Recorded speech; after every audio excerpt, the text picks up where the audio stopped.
کوئٹہ میں grand health alliance Balochistan کی قیادت میں ایک پرہجوم احتجاجی ریلی نکالی گئی اور پریس کلب کوئٹہ کے سامنے ایک عظیم الشان مظاہرہ کیا گیا۔ مظاہرین کے مطابق اس مظاہرے کا مقصد محکمہ صحت کی بگڑتی ہوئی صورتحال اور حکومت بلوچستان کی ملازم دشمن پالیسیوں کے خلاف شدید رد عمل ظاہر کرنا ہے۔ گرینڈ ہیلتھ الائنس بلوچستان نے کہا ہے کہ گرینڈ ہیلتھ الائنس بلوچستان حکومت بلوچستان سے مسلسل مطالبہ کرتا رہا ہے کہ صحت کے شعبے میں درپیش مسائل کو حل کرنے اور عوام کو بہتر سہولیات فراہم کرنے کے لیے فوری اور عملی اقدامات کیے جائیں۔ ملازمین کے حقوق کے خلاف جاری ملازم دشمن پالیسیوں نے محکمہ صحت کو تباہی کے دہانے پر پہنچا دیا ہے۔ ان پالیسیوں کا مقصد محض منافع اور کرپشن کا فروغ ہے، جس سے عوام اور طبی عملہ دونوں بری طرح متاثر ہو رہے ہیں۔ پریزیڈنٹ پیرامیڈیکل ایسوسی ایشن سول ہاسپٹل کوئٹہ یونٹ آج شفا منگل۔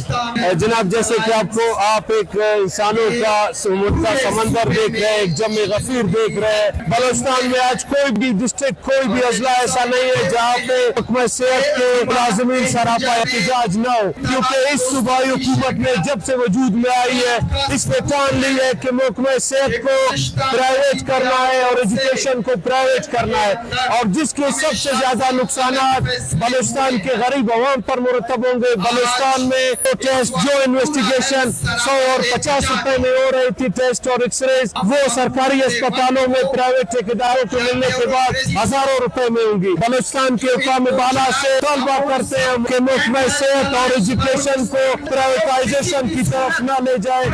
شاہ Kakar core committee GHA Balochistan سارے اداروں کو اور خصوصاً ہیلتھ ڈپارٹمنٹ کو پرائیویٹائزیشن کی طرف لیا جا رہا ہے۔ سب سے بڑا نقصان اس میں عوام کا ہے۔ آج جو ایک ٹیسٹ CBC 50 روپے کا ہوگا، اس ادارے کو ٹھیکیدار لے گا تو وہ ایک CBC ٹیسٹ 500 سے 1000 روپے کا ہوگا۔ یہ پورے ڈپارٹمنٹ میں انہوں نے ایک منصوبہ بنایا ہوا ہے، وہ ادارے بیچ رہے ہیں۔ موجودہ جو حکومت ہے، میرے خیال میں دنیا میں کہیں بھی ایجوکیشن اور تعلیم پرائیویٹائزیشن نہیں ہوتی، کہ جہاں بھی آپ جاؤ گے ایجوکیشن اور صحت واحد ایسا چیز ہے کہ وہ ریاست اور حکومت کا فرض ہوتا ہے کہ وہ عوام کو دے۔ مظاہرین کا مزید کہنا ہے کہ ہم حکومت بلوچستان کو کسی بھی قیمت پر یہ اجازت نہیں دیں گے کہ وہ سرکاری ہسپتالوں کی نجکاری کریں اور محکمہ صحت کو منافع اور کرپشن کی نظر کریں۔ ڈاکٹر بہار شاہ نے خبردار کرتے ہوئے کہا کہ اگر حکومت نے ہمارے مطالبات کو سنجیدگی سے نہ لیا تو ہم مزید سخت اقدامات اٹھانے پر مجبور ہوں گے۔ وش نیوز، کوئٹہ، بلوچستان۔